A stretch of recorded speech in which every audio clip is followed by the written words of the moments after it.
Hello, ladies and gentlemen, and welcome to FOL Marketplace, the place where we discuss business, finance, economics, and everything in between.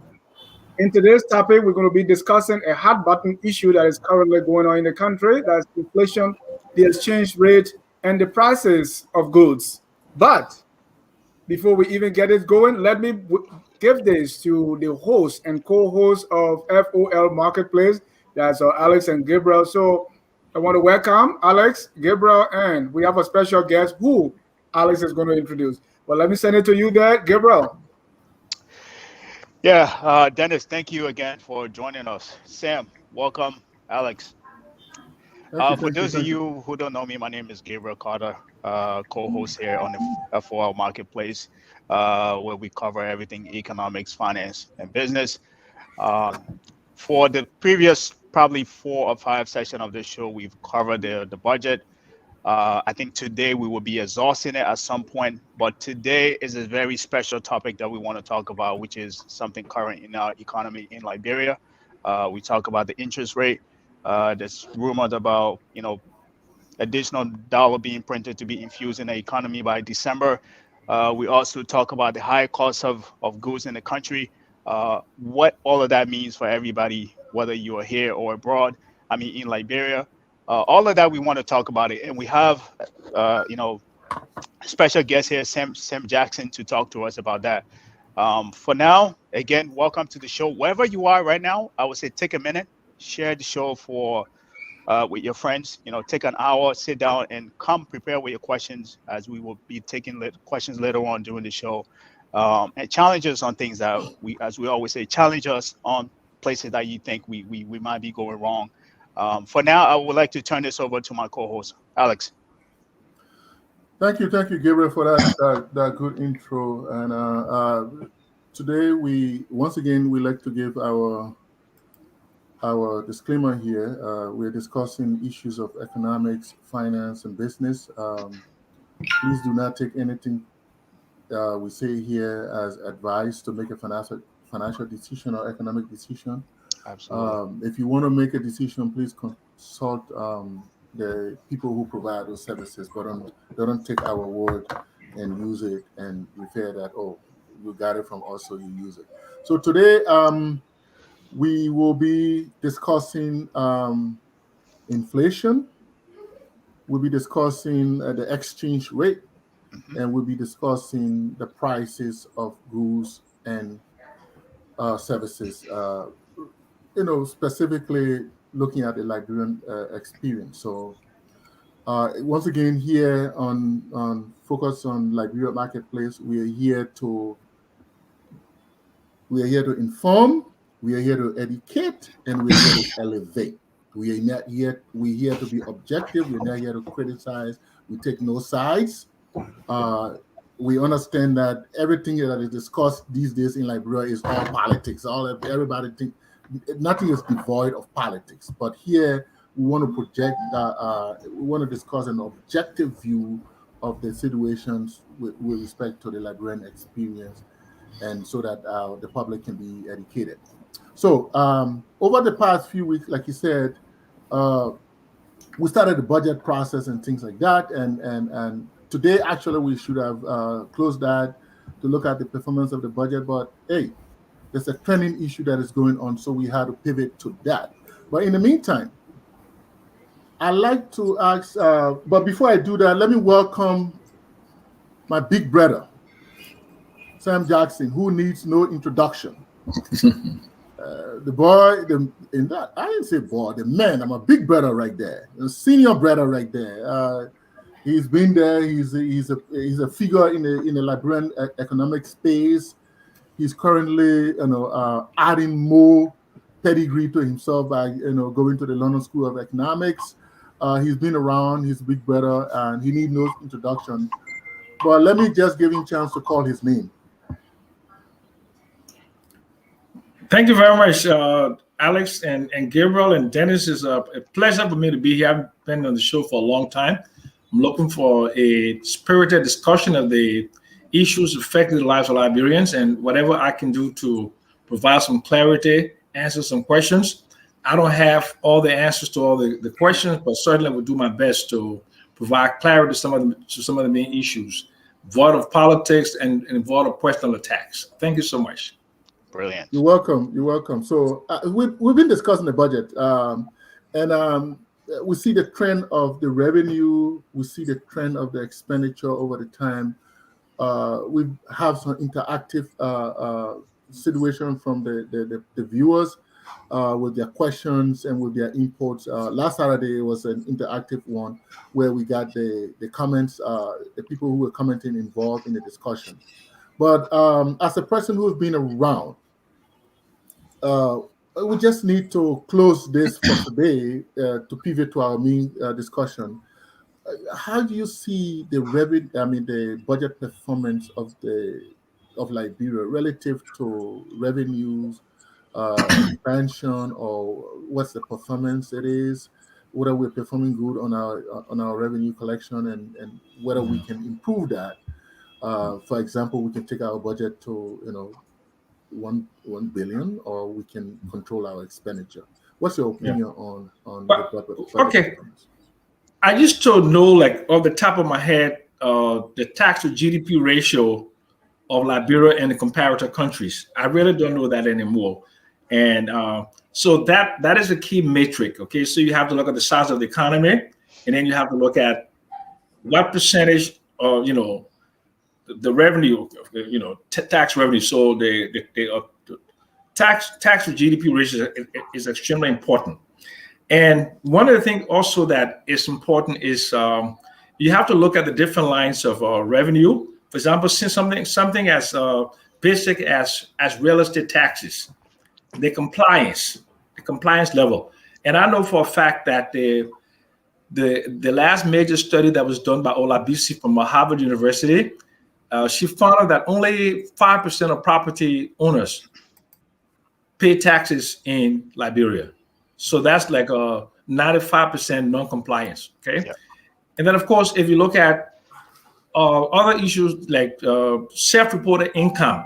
Okay, you worked at the Financial Intelligence Unit. There's a lot of things with money laundering, the informality of the economy.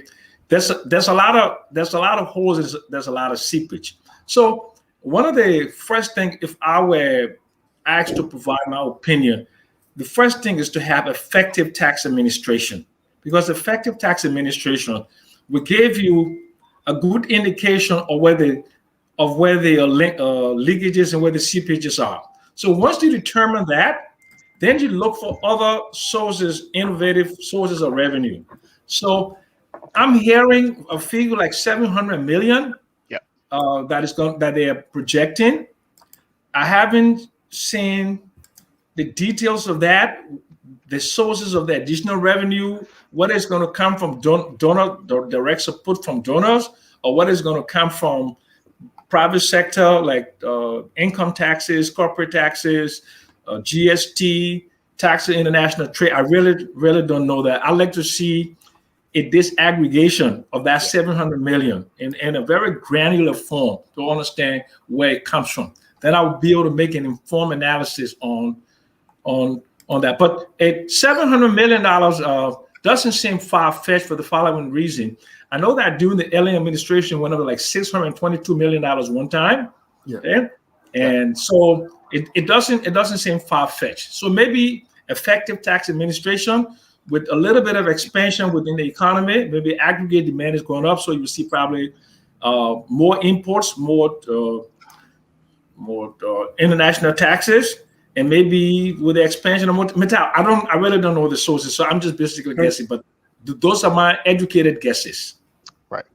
You're on point. I mean, some of the things you've said, you're on point.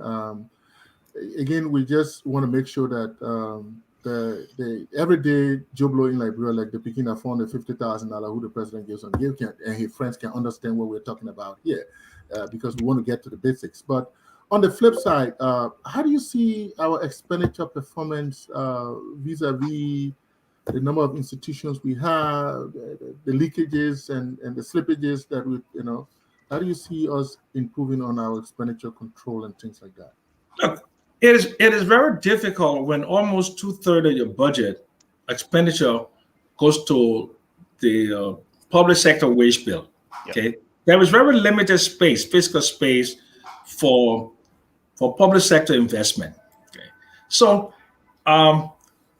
so one of the things that you also want to do is to plug the leakages, right, and make sure you're getting value for money, and I don't want to say right size, but you need to take a knife and cut some unnecessary expenditure. And there's in every fiscal budget in every city, town, country, there's a degree of fat because of the political nature of the budgeting process. In the United States, we have the poke barrel legislation, right?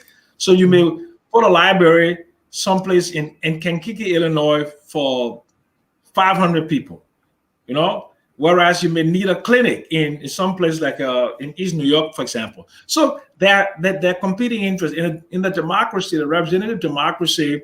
Representatives, they go out and they actively campaign and they attach onto appropriations bill a lot of fat, what we call pork barrel.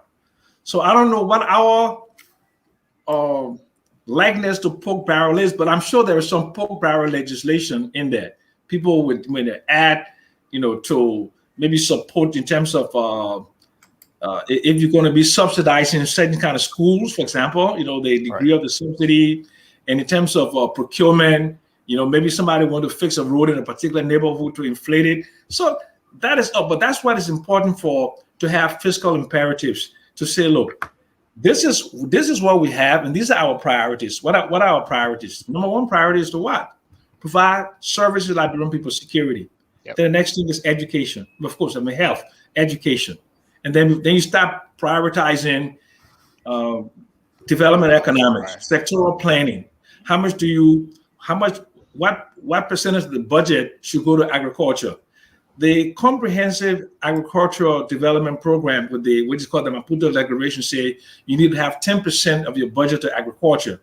And then the education portion say you need to have 10% education, but we haven't met that, and most African countries haven't met that. So these are all things that we need to be working on, and we need to work on them very assiduously to ensure that we have a budget reflective of the priorities and needs of the people of Liberia. Right. As somebody, Jackson, as somebody who's been around government and presidents and things like that, what would you say about the influence of the president? It can be any president. Okay. What do you say will be the influence of the president? It can be any president. It can be Doe. It could have been. So he inserted himself in the budget. Any president influencing on the budget. Because the reason why I ask this question is sometimes for political expediency, for other things, sometimes the president have some exemption on the Minister of Finance to kind of spend money, that is not either in the budget or out of control. In other words, the president always have his political priorities, right? Yeah, if I want to win, I know I got pushed up there. Okay. One of the ways to counteract that is something in economics, in public finance, we call devolution, right?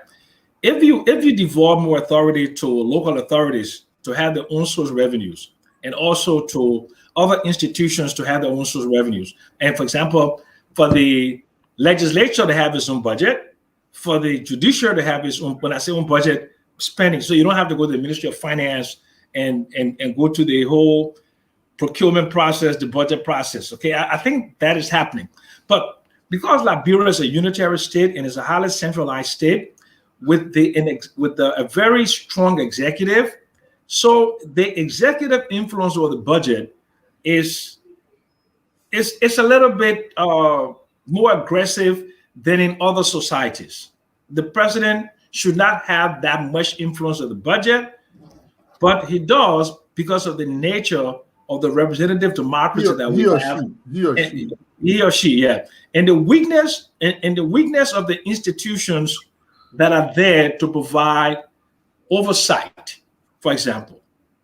So so if in the budget, for example, okay, if they come up with something, is something new in the budget, and they're going to be leaning on spending priorities.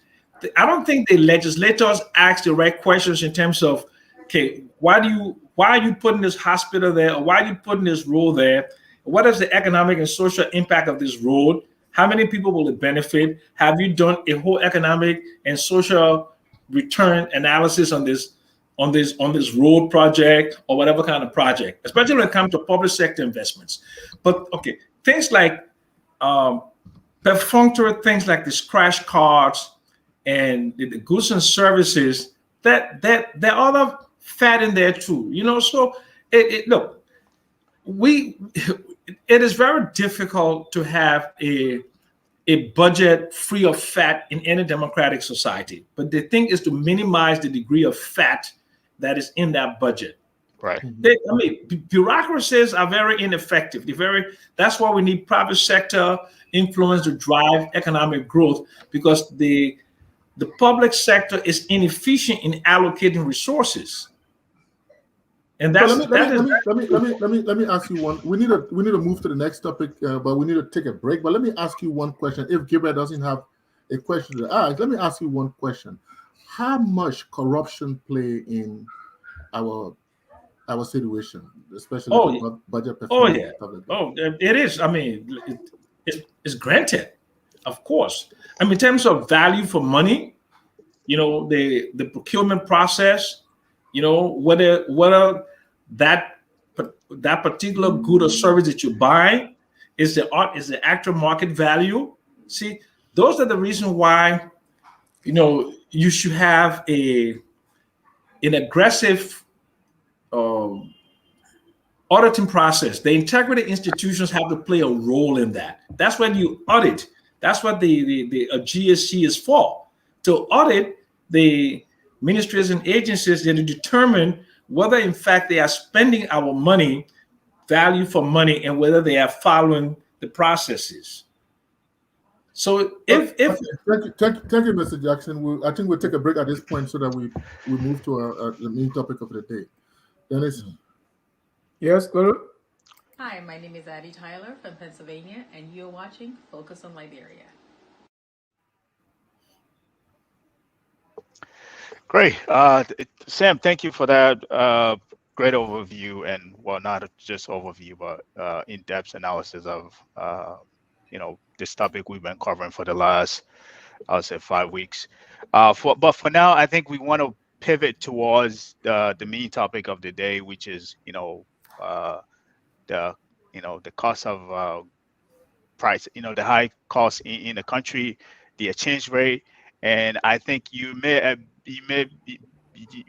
be aware that is actually, there's rumor that $4 billion is about to be infused into the economy, right? It's about to be printed, right? And they're trying to infuse, I think, half of that by December, right? So I think these things that they have implications on the economy, as we always said, for the average person in the country. As to some point too, there could be a global force behind it too that is driving their decision. But for now, this is what we want to talk about. So, without further ado, have you heard about the current situation in Liberia? The exchange rate, the high cost. The Liberian dollar just appreciated against the U.S. dollars. What does that mean? How is that $4 billion that's about to be infused in the economy? How is that going to play out in the money supply that we currently have, right? So, with that being said, can you talk to us about the right now the inflation in the country? Okay. But first of all, go ahead, Alex. Yeah, let me go ahead. There is something that people who make decisions for a lot of people, they typically ask you, what keeps you up at night? And what's been keeping me up at night for the last several weeks, it is this $4 billion. Thank you. And why has it been keeping me up? Because I understand the quantitative theory of money, right? And the money supply has to be almost proportional to economic growth, right? So if you put in $4 billion in there, and you're not retiring old monies and they're going to be a coexisting, it could be inflationary. Yep. Unless there is a technical process to that. Right. Yeah. So that technical process, they have not just to infuse the money into the economy, to the banking system and out to the marketplace, but they could use other monetary instruments to make sure to minimize the impact of inflation, because you put in $4 billion Liberian dollars extra into the economy. Okay. Now, one of the things they haven't done yet in terms of public education. Now, if I, at my level, don't understand what are this, they say, okay, a family of banknotes, is this banknote going to be replacement? And if it's replacement, you can't do it haphazard. You have to do it all at once with deadlines and with a method replacement. For example, look, somebody who lives in Zolgowi, 140 miles from Monrovia, has 300,000 on his mattress. There's no bank in Zolgowi. Where does he go to change his money? You know, if it is town bound. So I don't know whether it's town bound. I don't know the method of infusion. I don't know how it's going to be done. I don't have any idea. And the public doesn't know. So they need to provide that information to the public. So I don't have sleepless nights. Because if they do it the way they did it the last time, where it was just infused willy-nilly, you will see hyperinflation is going to come around January. When the US dollar remittances go down, okay, and then the business cycle goes down, it's going to have a huge inflationary spiral if it is not done properly. Okay, so thank you. Thank you, Sam. Yeah. So Sam, thank you, Mr. Jackson. Yeah. So let me be simple here. Hold on, Alex. Because all of you here speak finance, speak economics. I'm the only guy here from different background. Yeah, so, I don't want to speak finance. I don't want to speak economics. I want to speak simple. I think he has a question. Let him finish. Right, go ahead, Alex. Go ahead. No, go ahead. Dennis, you go ahead. All right. So what we're hearing, Mr. Jackson, Mr. Cuffy, and Mr. Carter is prices are up in Liberia, right? Prices are high. And then the U.S. rate, the Liberian dollar is getting stronger. U.S. rate is dropping, right? So for me, I'm sending money to my people. So it's supposed to mean that things are going well. But unfortunately, the prices of goods are still high. And now you were talking about printing new money. So I just wanted for us, and then when Sam was talking, he started using, inflationary and all that. So I want to start from the basis here. Okay. What is inflation? So that is exactly what you just did is exactly what I was about to do. So let me elaborate on that. Unless you're going to do that. So like Dennis said, I'm in the same position. Right. Just I send money to we all send money to Liberia. And at some point they say, oh, the money mean nothing, right? Because you go change the money, we get a small Liberian dollar. Right. Today, it seems to be that, but nobody want US dollar again. We're trying to pay the school fee you're saying. The people say we'll go change it in Liberian dollar. But the rate gone down from 170 to 160. So then we're hearing about, the rate of inflation is low, the exchange rate is low, but at the same time, prices are going up. So what is, let the people understand, not Sam, not employ one here. We want the people to understand what is inflation. Let me break this down. Go ahead. What is inflation? Let's define inflation. So there are 4 types of inflation, but the two big inflation are 2 types, right? There's demand push, right? And then there's the cost factor to inflation. So the demand part is basically when you have too much money in your economy chasing too few goods. But Papi, let's define inflation before we come to the type of inflation. So, you gotta define it before you come to the type. So let me try. Okay. Yeah, try. For example, Okay, take something simple as what they use every day. Cup of rice. Yeah. Okay, but don't let go. Cup of rice is political. Okay? Let's take onions. Okay, and you are buying 2 onions for $50. 2 onions for $50. Okay, or say let's say $30. I think that's reasonable, right? For $30. So the following week you go and they say they see 2 onions now go to $40. Yeah. Okay. Now the rate of it, now the inflation is the difference between what the old price, the new price divided by the new price. Okay, so it will be a percentage, right? So let's say 10, okay, divided by what? 30. That's what? Alex, I know you are more. At 3. At 3, right? So it's going to so it's 30% inflation, right? So that's what they call inflation. So it is the way that the prices that go up is called inflation, right? And like Gabriel said, you have it is. So wait, let me before you come to that, Gabriel. It means that when prices going up, the inflation going up. The inflation going up, yes. When prices coming down, the inflation coming down. Yeah, exactly. Yeah. So, but what happens, like, brother? They say the inflation down, but the prices going up. Okay, but here is the thing. Okay, I think one of the things that I don't work for free. Okay, so if somebody would have said to me, Sam, let's look at the appreciation of the Liberian dollar in 2021.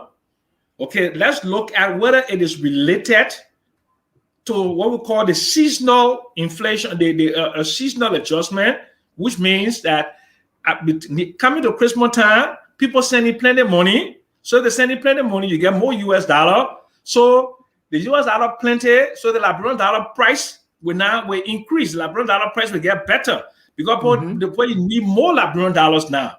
You understand? But when the people not sending plenty of money, we're not sending, and then you need plenty of US dollars, then people have to bid the price up. You know, you ask more for it, right? Yeah. Well, I would like to know over the last, say, 12 years or however, right? Let's look at the last quarter. Okay, the last quarter that October, November, and December. That the last 3 months. The fourth quarter. So we look at the fourth quarter in 2006, 2007, so the exchange rate movement in those quarters. So then we will know whether the rate of appreciation of the Liberian dollar is abnormal, is unusual. So that let me say this real quick. In September, I was just there on September 7th. The exchange rate was 170. Right. However, in a period of since September 7th up to now, it has appreciated up to where we are. I think it's about 160 or 165 right now. Some people say 148, right? Exactly. So that's even higher.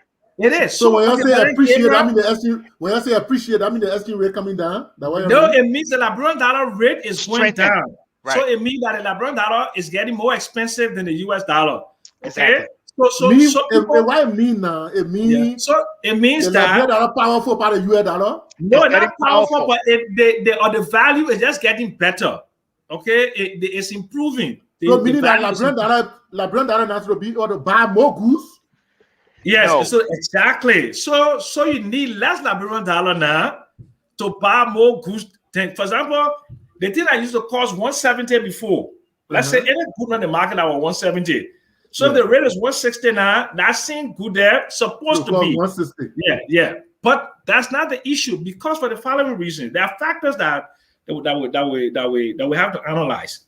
The first thing is the price of a good, right, is based upon, right, the cost of production and then the profit, right? The cost of production is how much it costs the man to buy the good, right? If you buy to import it, like the onion what we're talking about. If the onion is $30, he got it from somewhere for maybe $20. And you got it from Guinea. You got it from Guinea. You got it from Guinea. You got to pass through the border. You got to pay all kinds of money.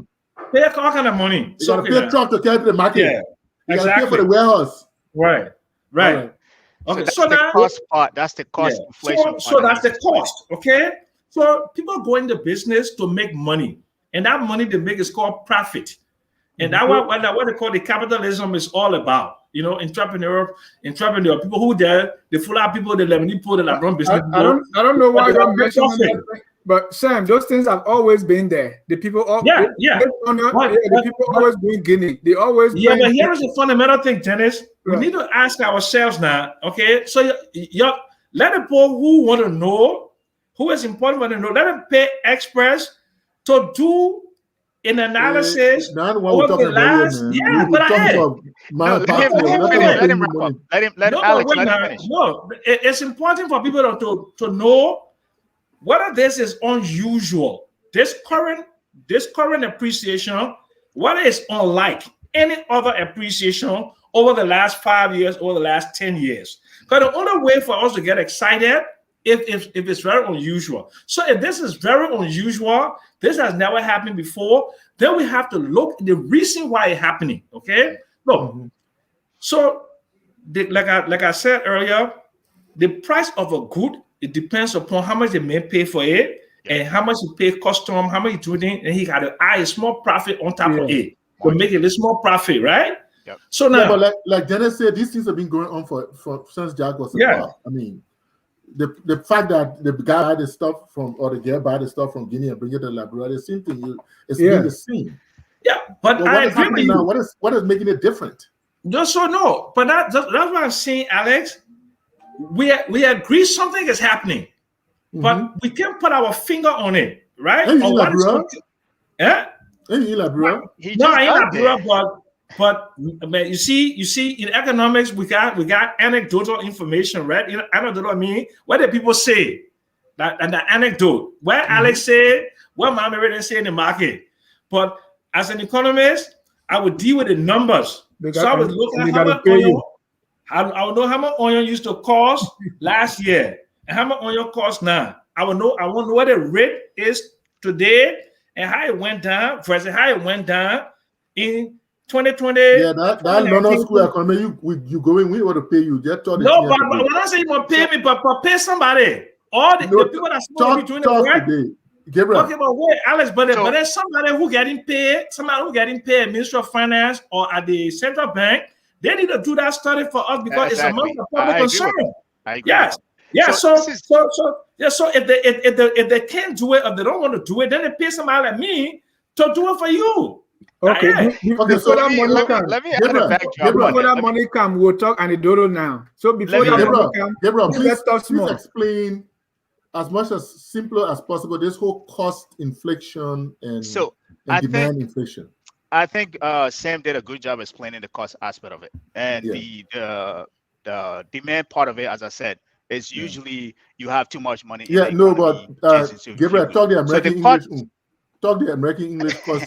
So the cost aspect of it, right? So let me give you a backdrop, and I think this could be part of the reason why we're experiencing what's happening in Liberia, right? Okay. So right now, if you go to California, right, there's ships upon ships sitting on the port of California that have been on the water for months on months. They can't get them to the port fast enough to clear them out to bring the goods to the people. To the market, right? This is a global thing that is happening right now. There's a global disruption in supply chain. It started because of the pandemic. That could be part of the reason why, right? So things are expensive. If it's expensive to get, even if you clear it, the freight company that used to get those things to your store, they're charging you even more to get it to your store faster now, right? So when they charge you that much money, guess what? It gets to your store, you have to make up for it. So you pass the cost down to the consumer, which is the average Joe like you and I, right? So we go to the store. The bread I used to call $5.99. I went to Whole Foods, it's $7.50, right? So this is not just a thing in America. This is happening all across the world, right? Liberia is no exception, right? So if that is happening, that is the reason why we have this cost aspect of it that is impacting the country. Well, even though that we have a Liberian dollar that has strengthened against the US dollar, right?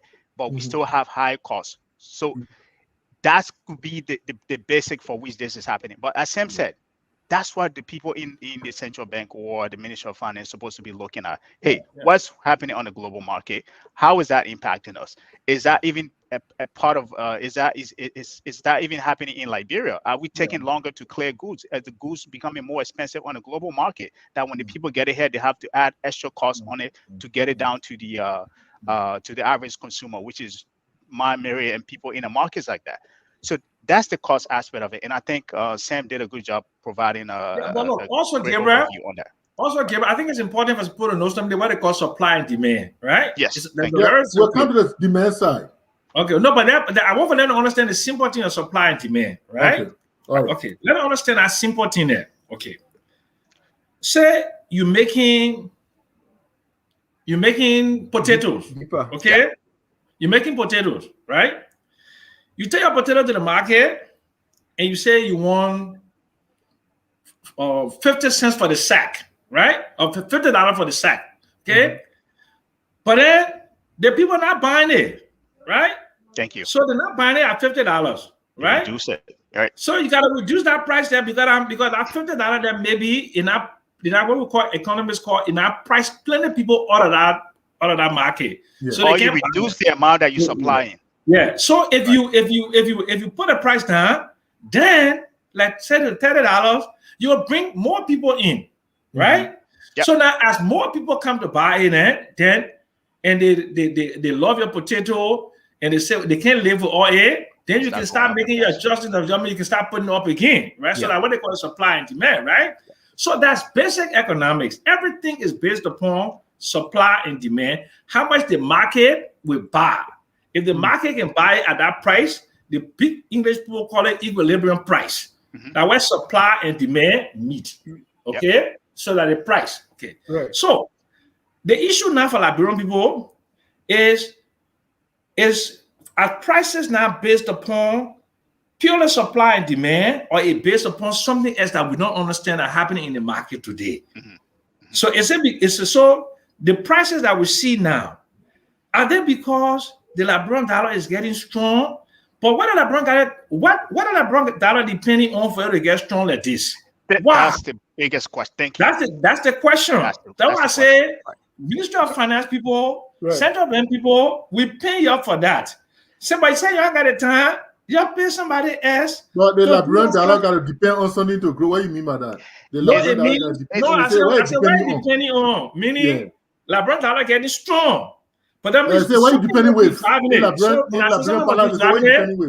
Yeah, it means that there must be an economic factor that's driving it. So because now I don't want to get too big to say, let's go to our current account. Our current account is all the money that coming in versus all the money that going out, right? If you get more money going out, right? Then coming in, okay, you got something called current account deficit, right? Yep. Because we import 90% of what we eat, so we have a current account deficit. So you got more money going out than more money coming in. Okay, in order for the money to go out, it has to be in US dollars. So they have to buy the Liberian dollars. Okay, so there's a demand for the Liberian dollar when you have a current account deficit, right? That means you need more US dollars. So that means the price of the US dollar will go up. Right? You understand it now, right? Meaning the exchange rate got to go up. The exchange rate got to go up. Right. Yep. Okay? And because if you need more dollars to finance what you need in your country, it means that the price of the dollar will go up because I think I will call supply and demand. That ain't there. So in this Well, the way I'm looking at this instance, the opposite is happening. Why? Yeah, it opposite exactly. So now somebody that's in there will go to the first thing, they'll go look at the current account, right? In the previous quarter, which is in the third quarter. We don't have access to that. So let's see what happened in the current account. How much money went out and how much money came out. What are we selling now that people buying more and bringing in more money versus what are we buying and coming in plenty? So we have to do that. You have a new accelerometer deal? Well, no, but it's too early for that. It's too early for that. The accelerometer deal is something. It's a project it's what they call it in works. Okay, so the actual value of that, you will not see it for a long time. Okay, but even look, something like the extractive sector, the iron ore, the gold, and the diamond, they don't really help with the exchange rate because most of that money don't come back to Liberia. Yeah. You see, we don't. You see, a lot of other countries there, they require what they call it export proceeds surrender. In Canada, 100%. If you export something and you earn foreign exchange, you got to surrender all of it to the central bank. Then they give you CDs. Yes. So then the central bank of Ghana is doing what? Building up reserves. That's right. So that the balance of payment for Ghana is improved. Balance of payment means everything that coming in for everything that going out, but it's getting better because you got a little bit more coming in than going out. So there's a balance of payment improvement, right? Okay. But for Liberia, we have about 1.2 to 1.4 billion dollar worth of inputs, right? Yeah. And we got about $600 to $700 million worth of exports, right? So you got a So you got a trade deficit of about 600-700. Right. So what is happening with that trade deficit? Is the trade deficit getting better or is getting worse? These are all the questions that the book people not supposed to go because my meridian they don't know that kind of thing there. So my meridian want to know how much the middle cup costs. She want to know. Talk about how much cup of red costs. How much cup of red costs? She wants so, but the price of the corporate rights is based upon your current account. Right. What going out, what coming in, because the value of your currency is dependent upon your current account position. So, right? So what you're saying now, you don't know. We got to pay people to know what is it that is happening. No, the people who working there, they're supposed to know. Should be automatic. But do you know? No, because I don't. I mean, okay. Like right now, you need a lot of things to know to figure it out. Yeah. Right. I'm doing a different kind of economics now. I'm doing more urban economics. Okay, and before I did more development, and then in my earlier days, I did more investment. Doesn't bring it. London School of Economics. No, I'm not bringing it here. He keeps saying, these are the questions we should ask. That the question we ask.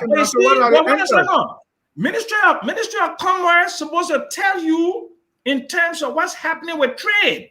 Straight statistics, quarterly. They're supposed to tell you that.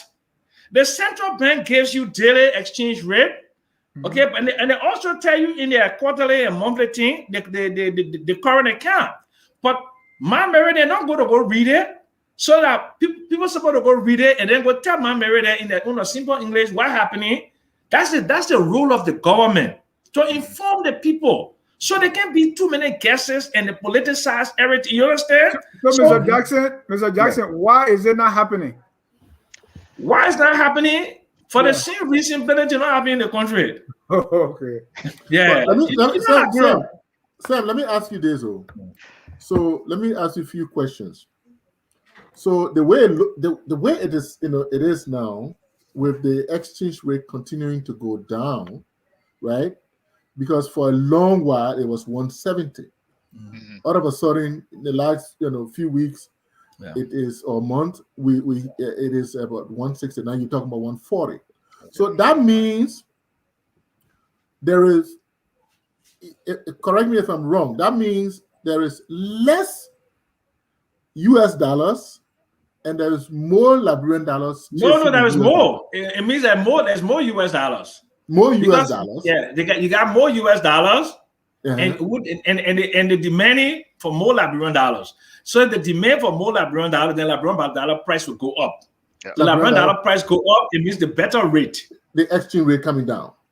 The exchange rate coming down. Yes. So right now you're supposed to have more U.S. dollars in the country as compared to Liberian dollars. Yeah, it seems that way. And let me tell you why I think it seemed that way. When I was here about a year ago, a few months ago, or many months ago, when I couldn't get money from the ATM. But over the last 2 weeks, every time I go to the ATM now, I can use my Wells Fargo card. I get my little $100 or $200 from there, no problem. Okay. So it appears the liquidity problem is solved. It appears to be solved. Now, how on the how US dollar side? Yeah, on the US dollar side. Yeah, right. on the US dollar side. Okay, it does appears that way. Okay, but there's some other things that are happening in the economy too that will improve or rather decrease the demand for Liberian dollars. Something called digitization. What does that mean? You can now use mobile money to buy things. You can use tip me to buy things. You can use your credit card, Visa, MasterCard to buy things, right? So you don't got to take money from your pocket all the time, because right now I don't need money in Liberia anymore for the things I need. Because all the supermarkets now on Tottenham Boulevard, all over the place, they take Visa, MasterCard. In fact, these days we are sending more money to Liberia through mobile money now. Mobile money, and then Sendwave too, with the mobile money has done a very, very good job in terms of the efficiency and the access to people money. So people got money in their mobile wallet, so they don't have to have the physical cash again. So all of that one is helping us a little bit. So things are improving from that point. What is not improving are state access to basic services like the electricity, the water, the school, those kind of things. So we have to work on that. So it does appear there's a degree of macroeconomic stability, some degree.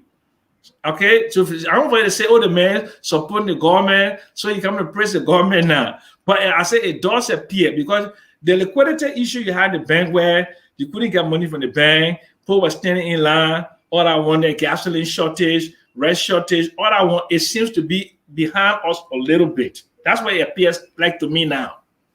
To me. Mm-hmm.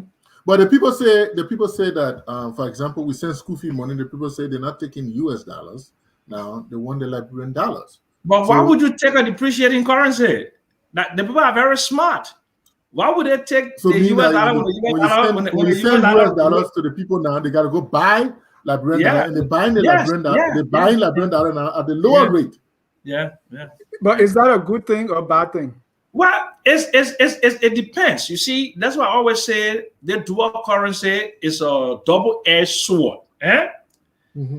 The dual currency was good when we came from war, right? And we needed to have an international currency for transactions, right? But for now, it's hurting us because it's giving us issues like, the liquidity issue we're talking about, and then, we're not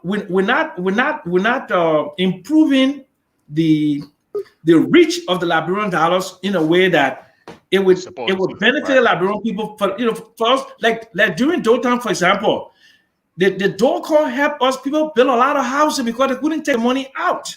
They couldn't take the money out. But right now, because you have the dual currency here, and you can exchange it any kind of way, so people can take the money out quick, and do all kind of thing with it. But before the people couldn't take the money out, so they were forced to invest the money in the country. Quick follow-up question. Do you think what is happening now could potentially lead to us, and this is too optimistic, us phasing out the US dollar as a dual currency? If this level of demand continues, where people are now more interested in the Liberian dollar than we are, consistent, given that the US dollar, stay weak as it is, right? Do you think that could eventually help us, phase out of this dual currency? And do you think this is something that the country, from an economic standpoint, that they're intentionally doing? No, it's not part of a strategic plan, but it should be, okay? De-dollarization, it has to be done. That's what the big book people call it, okay? Because right now, all the money in Liberia, you put it together, 80% of it is in US dollar, 20%, I'm talking about the value now, okay? Right. In Liberian dollar, okay? So the way to do it is to move toward processes that will increase the level of the usage of the Liberian dollar, what we call financial dollarization, transactional dollarization. So people, for example, can get paid more in Liberian dollars. They can pay their taxes more in Liberian dollars. They can do other things more in Liberian dollars. So you can become like Ghana, where the foreign currency is used for international trading, but the local currency is used for domestic trading, so that strengthens your currency. It gives your currency some value because it creates a demand for the currency, okay? And it strengthens your banking institutions too. All right, good. So we have some comments and people we want have to some call comment in. about Jackson. Yeah. Look, Mr. I want Jackson. to go ahead. Mr. Jackson. Papi. Yeah, I'm reading. Listening. So let me ask you. You made a comment about macroeconomic stability and all that, right? Now, how do you factor into the people comment about the macroeconomic stability we eat? Yeah. The prices of the goods that we're talking about, that's what it's the people feel. So prices of goods are going up, they're not coming down. But we still saying, oh, the inflation rate is going down, which we all agree here is completely opposite. So what will help the prices of goods to balance off? I wouldn't say come down, but to balance off. Okay, great. Good question. Now, let me tell you something. Me, I'm a free marketer. I'm philosophically opposed to price control. I too. Yep. Man, okay. But Liberia is a peculiar marketplace where there is inordinate amount of greed, and they take advantage of the people because of ignorance. And the Liberian consumer is not that sophisticated. So when the consumer is not that sophisticated, the government has to play a role. So you have to take maybe 10 basic commodities, and you say we're going to monitor these commodities to ensure that the people do not profiteer on these commodities, because these are essential commodities our people need to live on. But they're already doing it, right? They're doing it with rice, right? They're doing it with gasoline, right? Because the government basically determines the price of rice and the price of gasoline. Exactly. We need to add more things, that maybe like baby formula or some other products. We all have to sit down together and say, look, these are the 10 commodities that will publish the prices of these on billboards, newspapers, everywhere, so people know these are the prices. But that is because Liberia is, I don't want to say a primitive society, but it's a society is really just growing up. It's not sophisticated yet. For the free market to work, you need to have complete information to the people. So my Meridian, they're supposed to know a lot of things, but they don't, because of the way that Liberia is situated, right? Our school system, our media, so we need to protect them. So you take rice, you take gasoline, you take some other important things that the people need every day, and you monitor the prices of these, and you ensure that the importers, who are mostly Lebanese, Indians, and Fullahs, do not take advantage of the ordinary people. I think that's what we should be doing. Okay, and then gradually, when education, other things improve, where people can do comparison shopping and look at composition of commodities and stuff, then you can remove those kind of controls on it, But many countries, as you know, when they're at a certain level of development, always has some form of price control, right? Even in America, they have a rate commission for electricity and water and all the kind of things there. All right. Yeah. So let me ask you this question before Dennis come in. I got two things to ask you, Sam. Because you can't put your hand on what is happening. All right. The whole opposite thing with inflation and prices. You can't put your hand on it, and you think they should give you some money for you to come and do it. But in the meantime, not me get some money. Get somebody some money. Anybody? Don't you think also? Yeah. Don't you think, Mr. Jackson? And I'm asking your economic brains to come to play here. Okay. Don't you think also it's a deliberate way that they're doing for example, how do they calculate the inflation? Isn't it a deliberate way they're doing it just to meet all these IMF situations and stuff like that? So are they calculating this inflation rate differently? Okay. There's a basic way that they calculate the CPI, consumer price index, right? The CPI, right? They have a basket of goods that go into that, right? And they have the household income and expenditure survey that tell you the aggregation of what people are buying and what percentage they're buying. So those are all things that economists do, right? So I don't think it would be fair for me to agree with you that somebody is there manipulating that. The other reason why I don't think people can manipulate the exchange rate because there are too many players in the marketplace. You see, if there, for example, like just 3 or 4 importers and 3 or 4 or 5 people that need foreign exchange, then maybe they can manipulate it. But people used to think like a few Lebanese guys will go in the room, they make calls to their friends there, and they say, this is your rate today. I think Liberia has passed that stage now. And that is where I was coming from. That is where I was coming from. Yeah. I don't think that is I don't think that. Okay, but it is not beneath some forces in this country to do that. Okay, but I don't think, because with the number of players in the marketplace today, because the fuller business community is huge. The Lebanese business community, in terms of volume now, is just a speck to the fullers in terms of the volume of imports. Okay, then you have the Liberian business people too. If you go down to Watersa, go down to the China building there, they're going to China, they're going to Dubai. Okay, and if you go on the Ralphie Highway, going toward Marshall, the businesses that come in there are mostly Liberian businesses. So, but Sam, then let me hold you there. Now. Then why you have agreed that the correlation between our exchange rate, our inflation number, which is low now as compared to price, is not normal economics. Well, so then what is happening? Okay, what I'm saying. That's why I was trying to pick your mind. No, I agree with you that something is going on.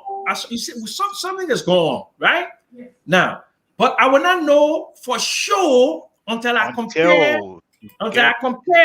Right. Okay, well, something is going on. Because it's clear that something is going on.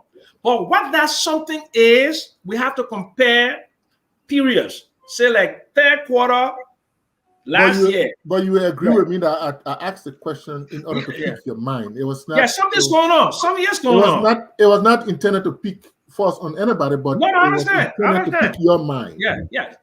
Look, Alex, something is going on because everybody talking about it, everybody feeling it, right?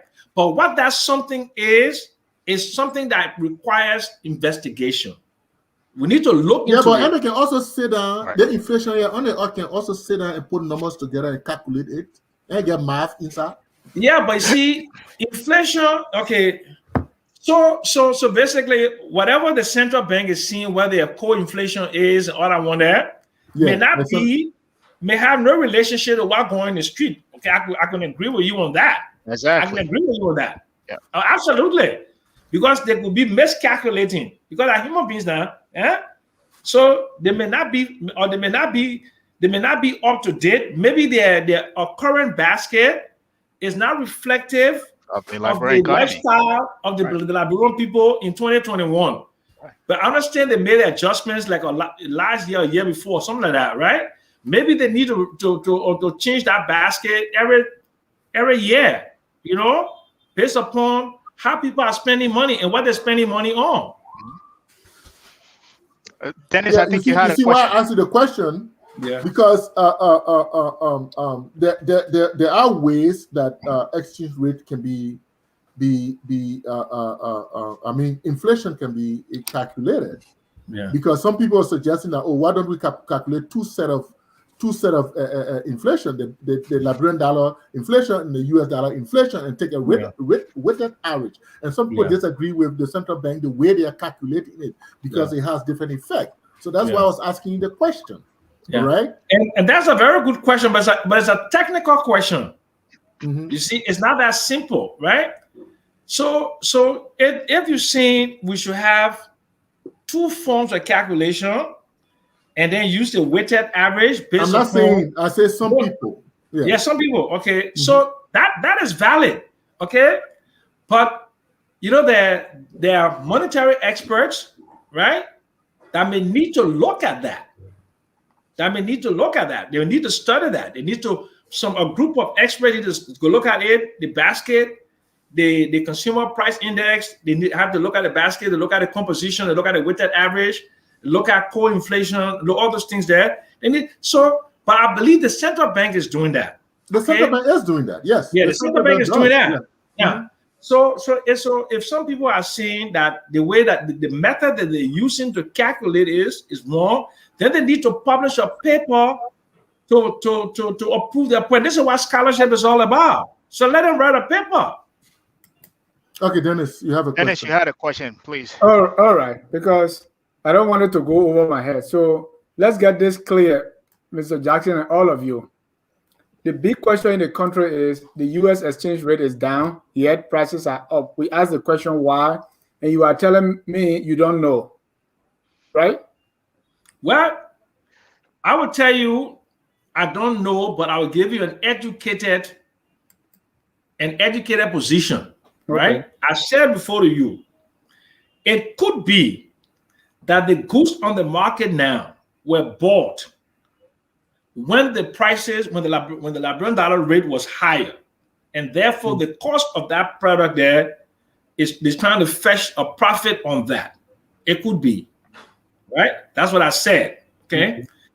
And I also said supply and demand is always the basis for determining prices. When the exchange rate falls and the Liberian dollar gets stronger, business people do not automatically bring their prices down. That is not in the DNA of a businessman to bring his price down because the exchange rate went down. It is only demand. If many people are priced out of the market and he sees that the inventory is staying longer in his warehouse, then he'll be forced to bring the price down. Okay, I heard somebody say, "Oh, the prices are still high because the people bought the goods at the time the exchange rate was high." That's what I just said. It would take some time for them, the prices to adjust downward based on the new exchange rate they bought that stuff. But I said, I kind of disagree with that because, like you said, I mean, that is dependent on the market forces. It depends on demand and supply. I mean, the guy is not going to change his prices because he bought it at a 160 rate as compared to a 170 rate when the demand, the market forces are not working the way he's supposed to price his goods. But you see, if you had a very strong competitive market in the country, businesses will adjust their prices because the value of the currency, has appreciated. So if they get less, it is just as when they were getting 170. But that is not it's not in the DNA of business people to start making adjustment to prices. They make obscene profits at the expense of the public. They do in every society. That's why. My second question. Okay, go ahead. All right, we've seen government. Also, you got to talk to. We're seeing government do some calculations here, sometimes to favor them. I'll give you an example, Mr. Jackson, because you and myself we talk here plenty of time. For example, the way they calculate inflation, they can do it in such a way so as to present a better picture of the economy. GDP, you told me, because I didn't learn economics, you told me that it can sometimes put certain things in GDP or take certain things from there so that it will make the government or the economy to look good. Unemployment, when my friend or Sebastian there were in power, they said, well, they use the technical definition of unemployment and say, well, people looking for job, or nobody looking for job, so our unemployment rate is almost like what, 2 or 3%. So all these things, the definition, we now see that at some point they say, well, the Lebanese people and other business people, they are holding the money, that's why breaking the liquidity shortage. So government say, what we'll do, we'll print more money to put it in the market. Now we see another intervention of the government to print money. So you tell me, what are all these things we're talking about, prices going up that we don't understand? What are the government henna inside? Look, and it's okay to be cynical. The reason why it's okay to be cynical, because Liberian people have been used and manipulated historically. We all know that. Okay, bad governance, ineffective governance, corrupt government, and just basically kleptocrats. Okay, over the years. So for the average Liberian to feel cynical, okay, disbelieving, okay, of the figures the government put out, is to me it's normal. Even in the States, when the government puts out figures, they have people that come and they want to counteract you, right? That is the reason why, Dennis, I always say to the opposition, and when I was with the opposition, I always say, look, if you want to be credible, have a think tank. Have people on the quality of like an Alex Cuffy or Gabriel Cato, okay? Y'all put them in a think tank. Let them study these issues and come up with position papers to counter what the government is saying. Then you can have an intellectual discussion on whether what the government is saying is based upon empirical evidence or is based upon political expediency, right? But Dennis, Alex, Gabriel, why the opposition on a think tank at? When the Minister of Finance or Central Bank come up with something, there is no counter. In the United States, they have the Brooklyn Institution, they have the Hoover Institution, they have all these Russell Sage Foundation, all these people there. They have thinkers. Even in Nigeria and Ghana now, they got think tanks. They're supported by international institutions, right? To counter, to be there, to monitor the activities of government, to make sure the government is not lying to the people. But when the government says something, all we do is come on Facebook and say, oh, it's not true, it's not true. But if they have it doesn't have to be opposition to have that think tank, right? That's what I'm saying. The opposition about it. It doesn't have the opposition, yes. Right. Yeah, it doesn't have the opposition. But you Alex and Gabriel can do it without being opposition. But if they're doing that, they have to be funded, right? Okay. And typically because they have to be funded. So it will make sense because the Hoover Institution that Republicans that are funded, you know that. Brookings is for the Democrats. Okay, let's face it. It's an ideological battle.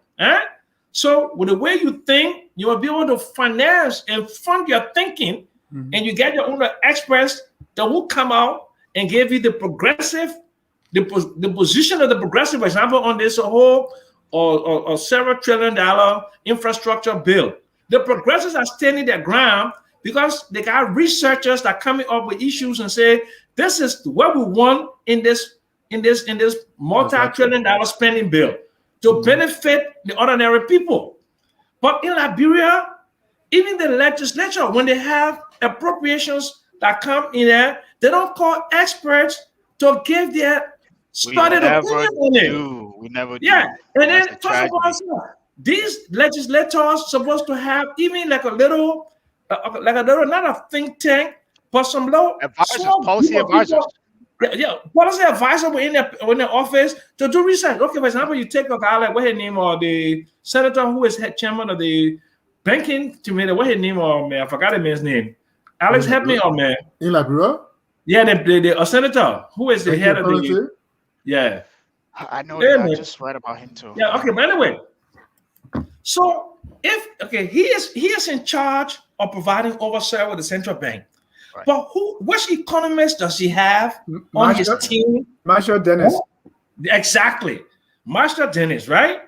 Who is advising him? Okay. What are they telling him? Because look, I wrote a paper for one politician on it for the $48 billion, right? When I was in the opposition, right? The man got afraid to read the paper because he said too high. You moved on the opposition? Yeah, move opposition. Opposition.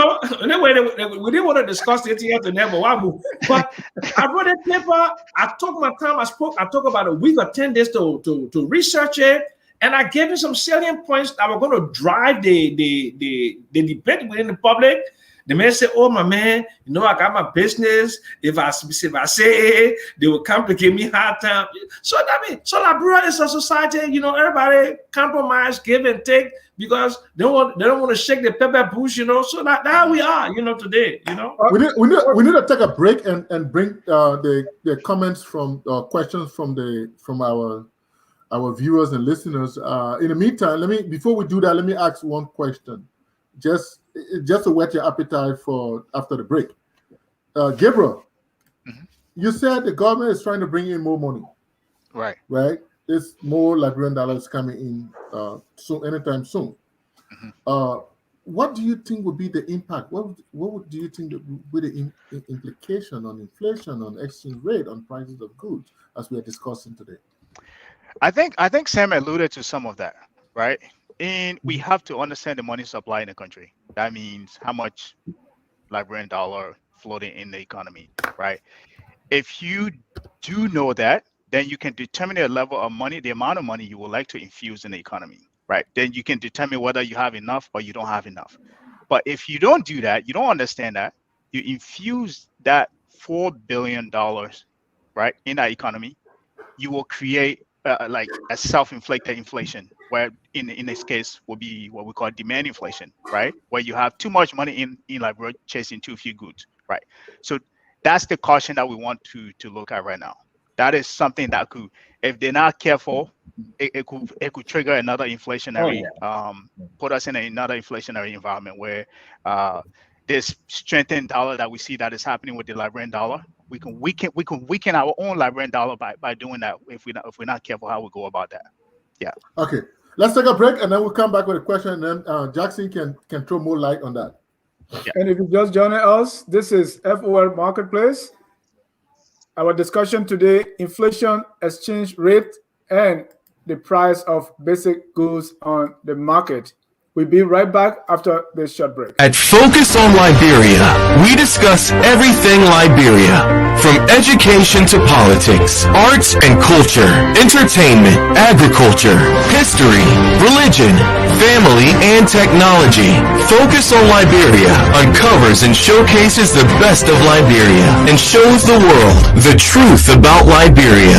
We educate, elevate, and promote all things Liberia. We conduct interviews, panel discussions, debates, and more. Tune in to Focus on Liberia on Facebook and YouTube and be a part of the stories that make up the news. This is Focus on Liberia, and I am Dennis Jar.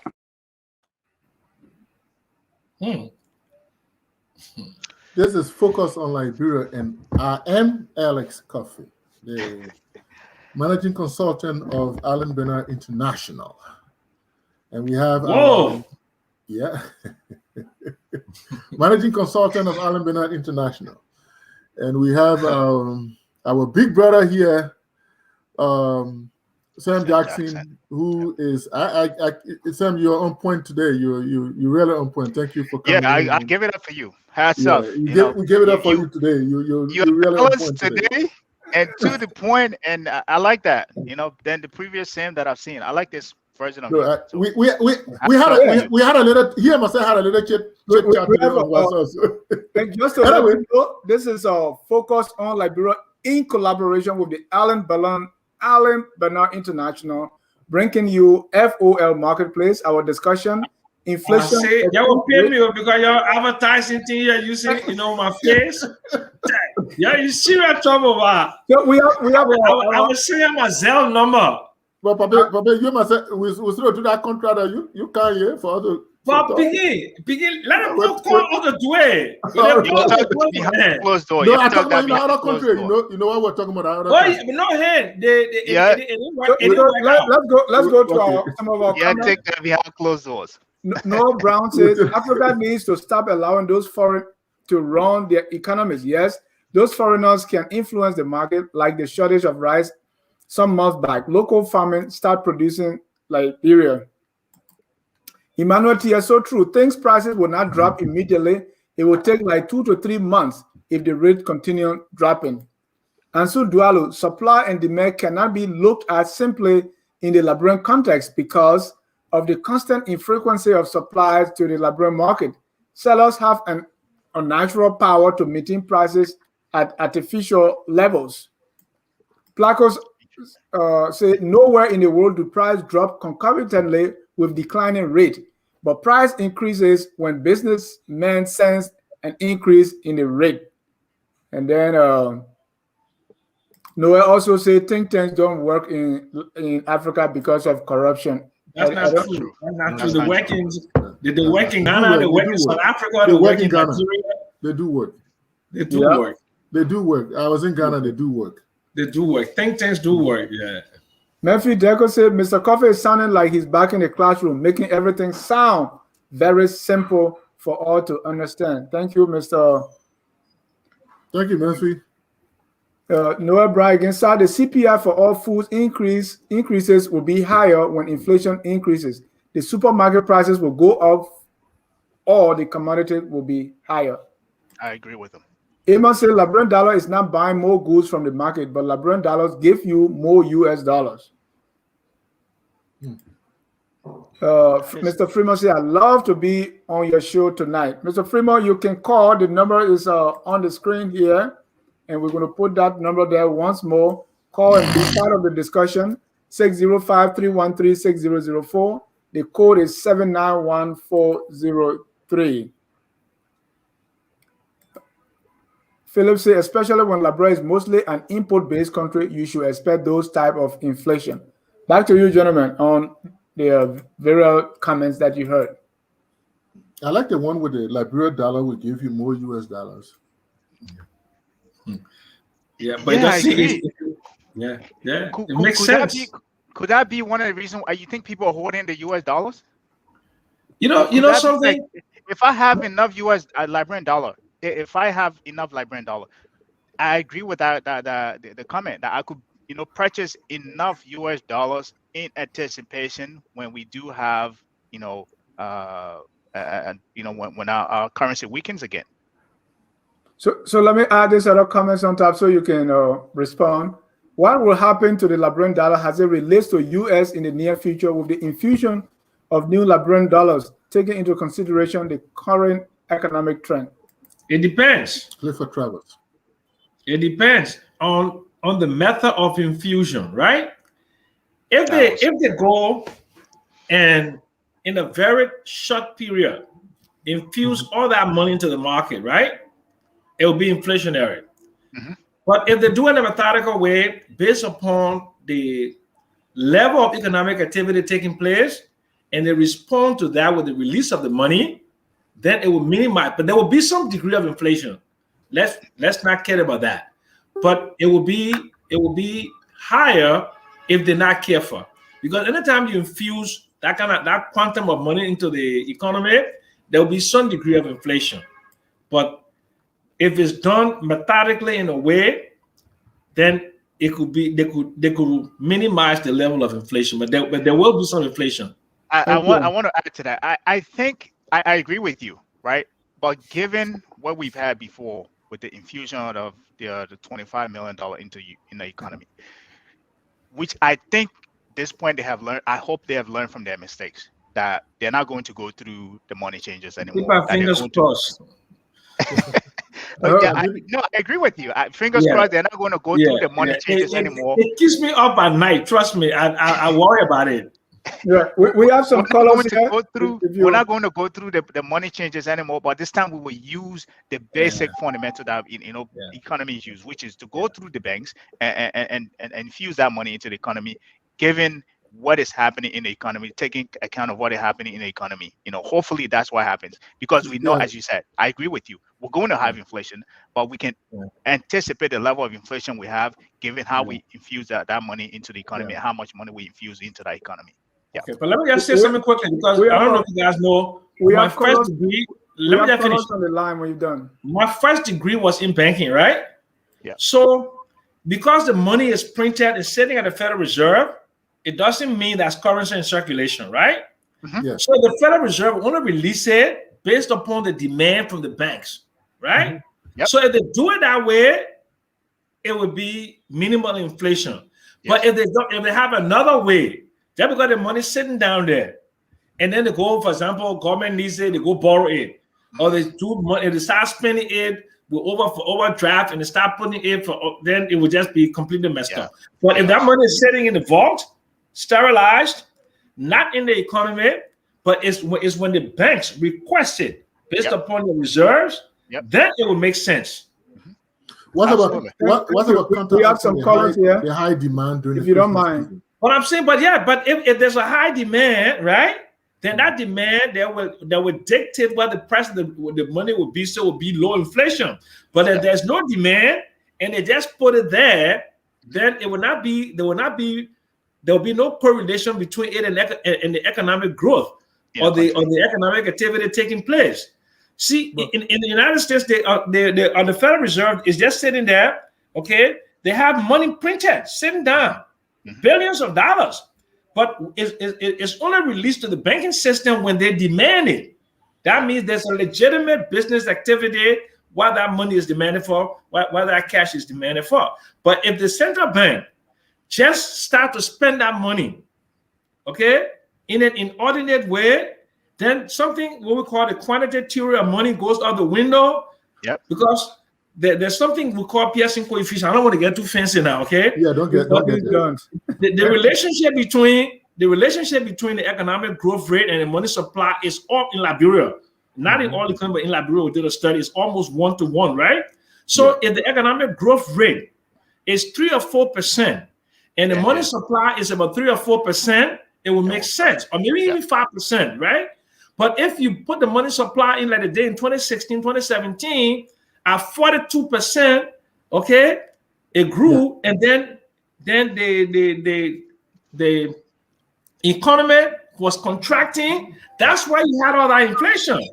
But the economy is growing, and you infuse the money to meet the demands of the growing economy, then that inflationary aspect will be very minimal. But Papa, you need to be using some of that money to do some political projects. You might need. We don't want to speculate that. It will be bad for them. It will be very bad for them. I think that's part of the unconventional means that the minister talked about. But let's leave it like as that. Let's bring in some colors here. Colors, you have 1 minute each, and gentlemen, please write their comments or question down, and then we go into it. The first caller, you are live. Your name and where you calling from? Hello, John. How you doing, man? This is Tualu. How's everything, brother? Great. Ansu, go ahead. Go for it. 1 minute, please. Okay. My question is directly to Sam Jackson. Hey, Papi, I want it by you. But let me say this. Okay. Here's the thing. Sometimes we look at supply and demand very simply when it comes to the Liberian context. And I hold this theory, and I really appreciate if you can comment on this, okay?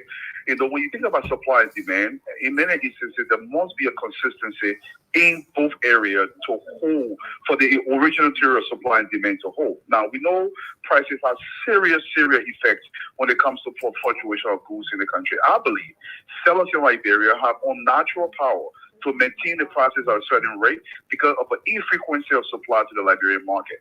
So, and people say, the prices will go down. No, the prices will not go down because they don't have to go down because of the infrequency that constantly happens to the Liberian market. There is not constant supply coming to the market. So, in that effect, the prices will never go down until all those people that have stuff in the warehouses are fully depleted. They will sell it at the rate that they want to sell it at. Nothing's going to stop them.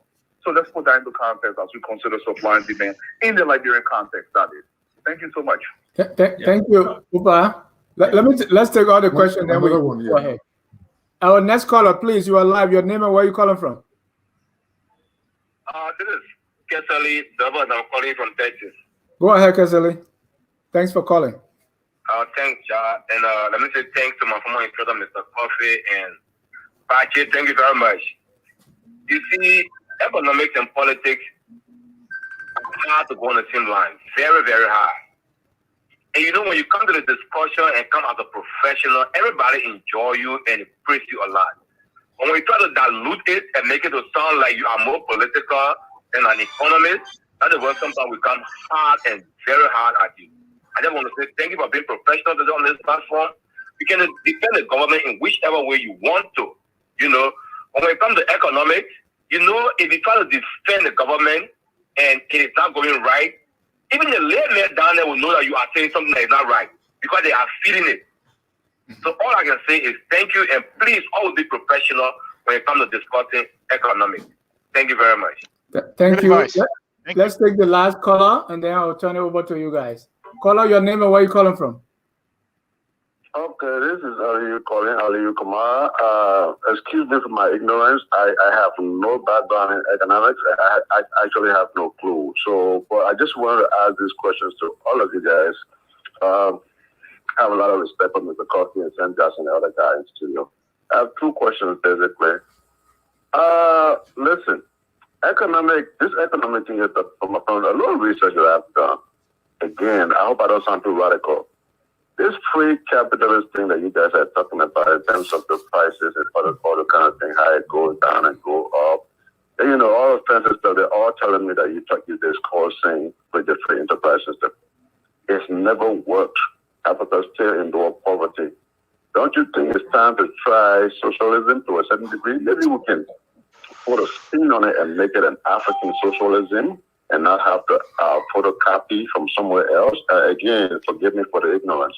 Yeah. Another thing, I had this conversation with Samuel Jackson, with the current finance minister before, that this dual currency may be causing some conflict in our market in terms of pricing and all of this commotion. I told him, I said, even though I'm not an economist, but I would recommend that, you know, we have a single currency. Let us deal with the Liberian currency.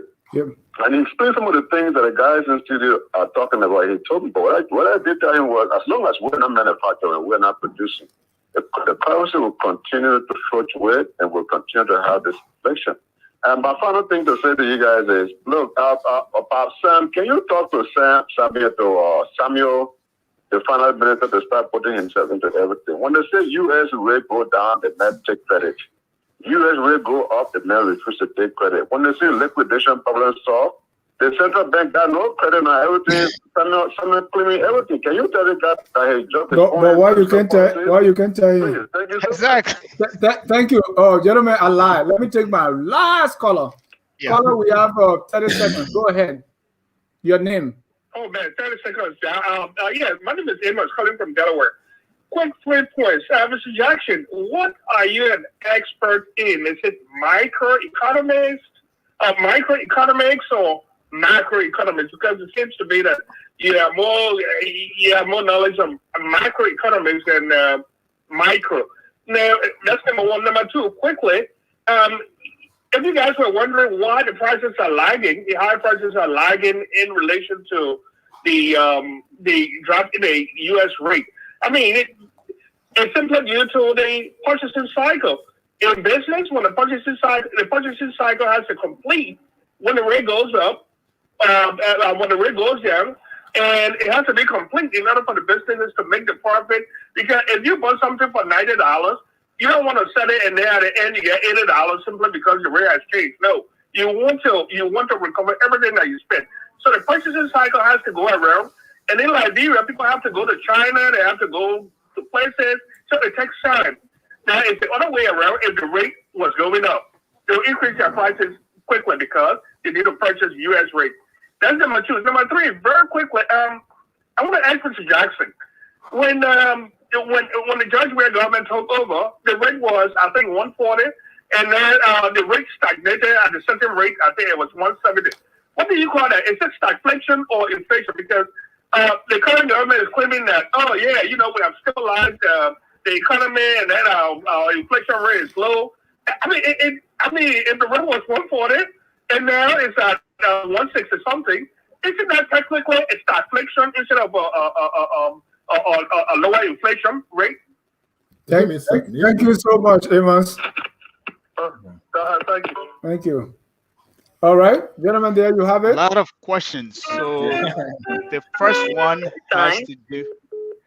The first question has to do with Dualu not believing in supply and demand, saying the prices won't stop going down until all the goods in the warehouse are out of there, right? So that means if I have goods in the warehouse, they won't go down until, I think you guys can keep me on to say if I got that right. question. Amos alluded to that too.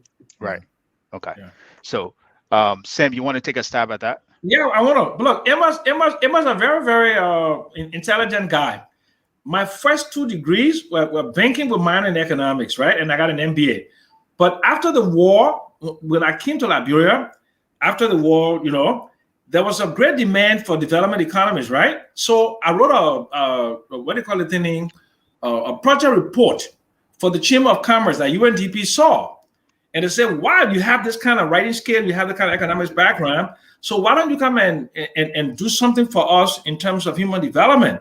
So that's how come I went into human development. But I'm an investment banker by training. My first 2 degrees is in banking, okay? And right now I'm getting an MSc in cities with a concentration in urban economics. So that's a good observation. Okay, I'm not a pure economist in terms, but I mean, my secondary, in terms of my secondary degree is economics, but my whole being is more finance and investment banking. I work for Chase Manhattan Bank. I work for Drexel Burnham. I work for Credit Suisse, and I work for Investec.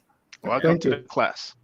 Yeah. Well, that's a very good observation. I'm not a pure economist. You can tell from because I like finance and investment more than I like development economics, because I think investment in private sector can help Liberia more than that thing what they're doing with Billy Pump and Billy all the other some things. I don't really like that, but we do it because that's where the money is, so we go there and we do it.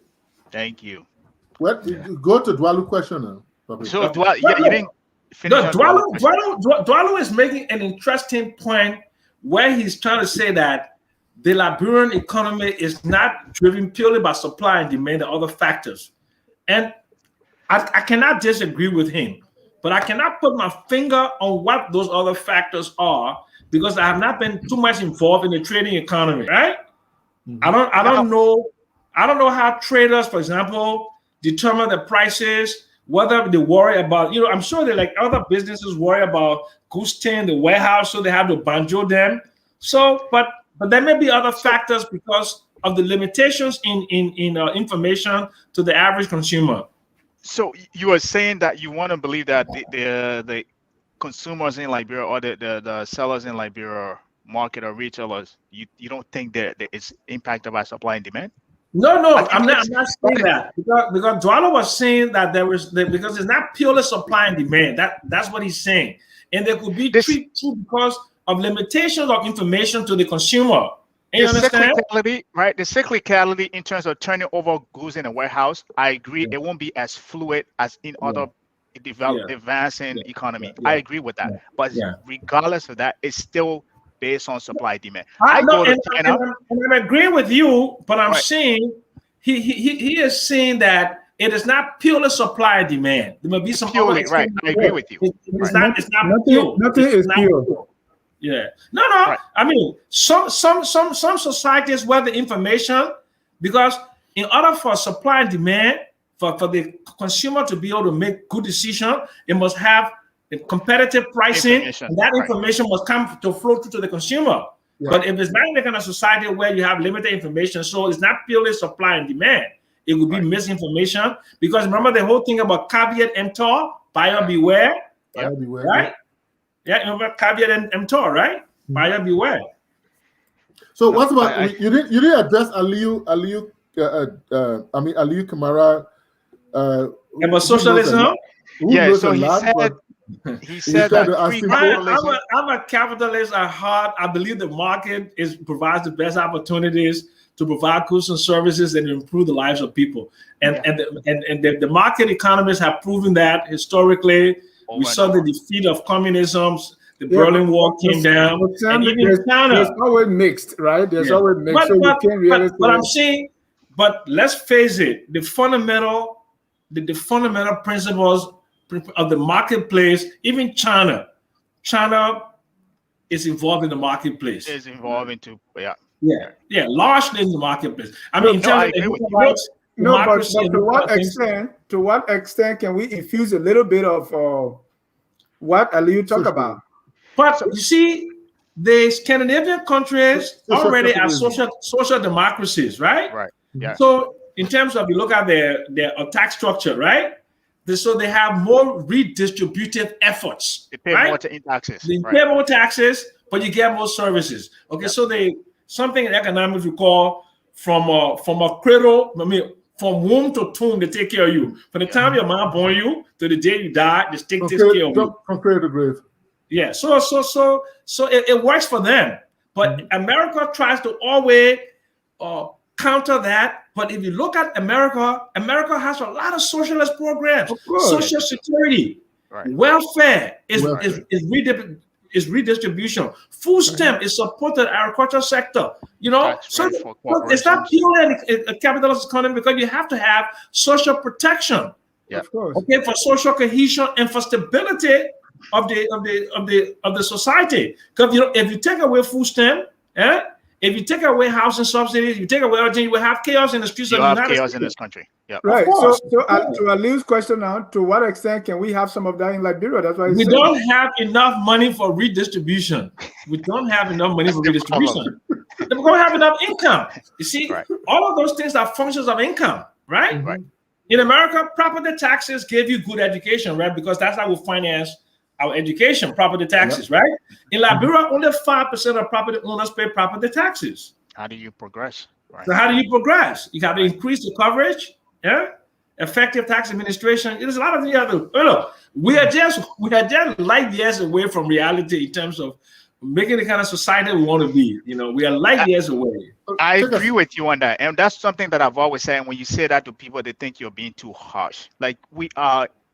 I don't like using the word, but in terms of other economy, even looking at our peers around us, I don't want to put us on a global scale. Looking at the West African neighboring country, we are in what I call primitive in terms of how we overhaul our economy to be a production-based economy. And I think to a point, even though I don't want you to agree, I don't want to agree with you that, hey, we need to bring people like you inside to fix it. I agree they need to do that to really transform it, whether it's this administration or the next administration that will come in power. And whether now or in the future, we have to do something to overhaul how our economy works for everybody. Sam, please take a shot on the last part, the single currency thing that Ali raised, and we can wrap up. We have to move to a single currency for the following reasons. Because you move to a single currency, it gives you stability. It will give you macroeconomic stability. When you have a dual currency, the impact of the dollar upon even the domestic currency, it doesn't give you that kind of stability, right? And then the other thing too is like nationalistic reasons. Let's face it, a country needs to have control over its own destiny. Yeah. Okay, it makes a lot of sense, but it also makes economic sense too to have a single currency, and then we can do a lot of our international external sector thing with a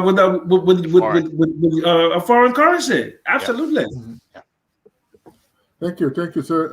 I think it's time to wrap up. Dennis, do you have anything? Right. Do you have anything to close up? Before we wrap up, I want to just share with our viewers programs coming your way. So tomorrow morning at 12 noon, we're going to have District Number 16 Student Empowerment Fundraiser. These guys are doing phenomenal, man. They are collecting money to send young adults to vocational school so they can acquire the skills. They'll be doing a fundraiser here on Focus on Liberia. They want to raise just $1,500 to get a lot of children to school. Then still, I know Alexander Swan. Yeah, Alexander Swan. These guys are doing. They too are university students, but they look in the community. They see that a lot of kids are all around the place. They are after high school. They are not doing anything. So they say their colleagues in America say, "Hey, we can give you money, get some guys in school." And so this is the project that's been going on. They graduated their first batch of students. Now they are on the second batch, and they are short of money. They want help. So please, great join us tomorrow. Yeah, great initiative. We're pulling.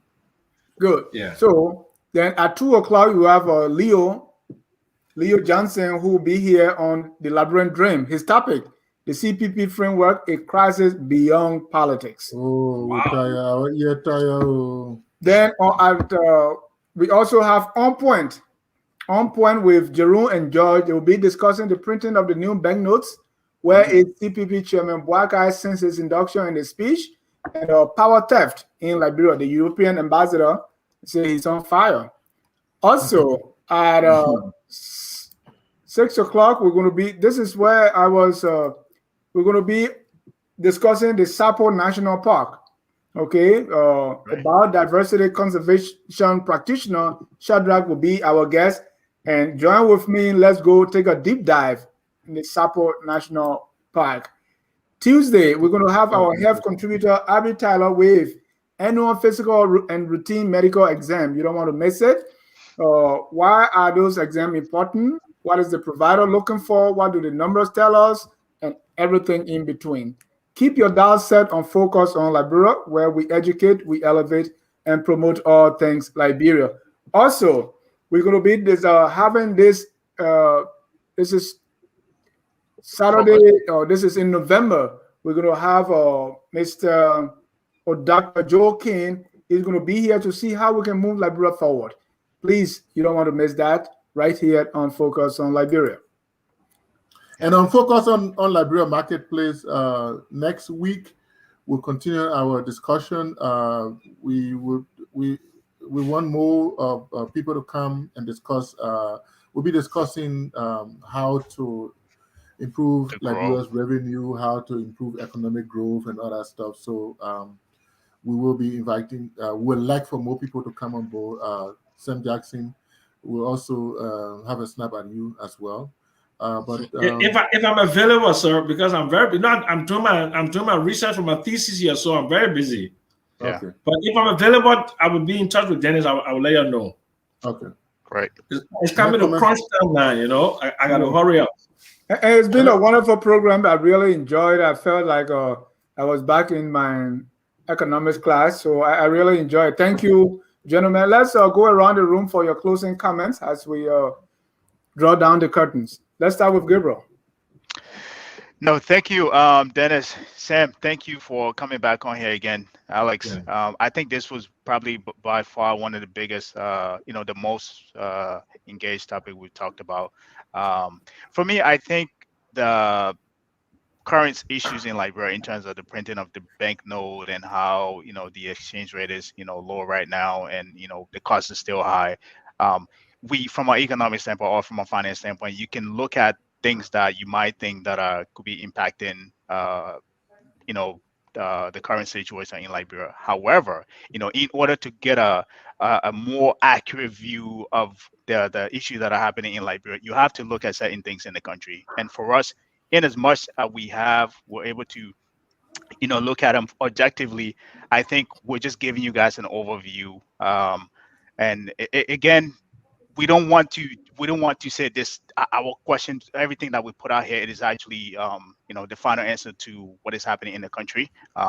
So again, it's been a pleasure. Sam, as I said earlier, thank you for being objective today. This is a different version that we've seen so far for a long time. I hope you continue being that way. Regardless of what side of the political spectrum you might be, I think it's incumbent upon you and the audience to be objective in terms of how we look at things. So hats off to you, sir. And thank you for being with us. Mr. Thank you very much. Yeah. Well, first of all, I'm not the kind of guy you guys think I am. But when I'm attacked, when I come back. But anyway, look, guys, we all Liberians love our country, okay? And many of us have studied and we want to contribute. And we all should contribute. Right. One of the problems that the current government has is that it hasn't really reached out to the broad spectrum of Liberians to invite them under this big tent. Because they came out as a revolutionary organization and they want to govern as a revolutionary organization. That does not work. So you see, the reason why I went and I moved closer to them is because in the second half of the first term of Mr. Weah, I see them making some adjustments. Okay, I see macroeconomic stability. I see an effort to engage more people, and I also see the outreach they're making with the United States. Even though they're nibbling on the edges, but I see that they're making that a priority because relationship with the United States and Liberians in the diaspora, to me, that's the key for Liberia's economic growth. Because look, imagine the net worth of Liberians in America. It's in the billions of dollars. Yeah. Your home equity, your 401k, like me, my Social Security, my VA benefit, so all those things we have so much to there gain. There are a lot of silent millionaires. Yes, and you know, real millionaires, silent ones. And listen, and if they have a way to attract that kind of money into Liberia, it is much. In fact, look at the $400 million, $500 we send every year to Liberia. It's more. That's the largest foreign exchange. Don't matter sitting in America. Yeah, we get it. No, but I must say, I just sold two houses. I got like a pretty pair right now flying all around the world. But we gotta close now. We gotta close now. Yeah, no, I'm saying. Let him land. No, but let me just land. I beg you. So get us to help Liberia. You know, we're not enemies of Liberia. You know, we love our country, and even though you may disagree philosophically as an issue, but let us all join together. Okay, right. That's where I want to end. On love and peace and reconciliation. Small. Yeah. No one small. No, I don't want to be an aggressive, jingoistic supporter of the regime. I want to be a recent supporter of the regime. Why do you think we keep bringing you back? We enjoy your contribution. Go ahead. No, I'm not irrational. I'm not irrational. Let me tell you the secret that we gossip about you today. Yeah. We gossip about you today and we plan for you, but you came through and congratulations for coming on the program today. Thank you. Showing, like Gabriel said, showing that other side that I admire today, unlike the other side I've been seeing on the other shows. That the one the white people like, the other side. Where I see today, the one you like. Don't praise it too much before you go. I love this side today, and we love to have this side. But again, this program was brought to you through the collaboration. Gotta run, guys. See you later, okay? Alan Bernard, see you, Sam. Alan Bernard International and focus on Liberia. Alan Bernard International provide business support services. We help your nonprofit, your medical business, and other businesses from start to end. We help you register. We do everything for you. We do your accounting work. We provide tax and accounting work for individuals and businesses, as well as our biggest business is the anti-money laundering side of things. That got us in Texas here. Thank you for staying on the show and watching. Bye-bye. Until then, on behalf of all of us here at Focus on Liberia, we say, enjoy your weekend. COVID is still around. Protect yourself and be safe. Have a godly weekend. Bye-bye. We are Liberia. Liberia is our home. Liberia people.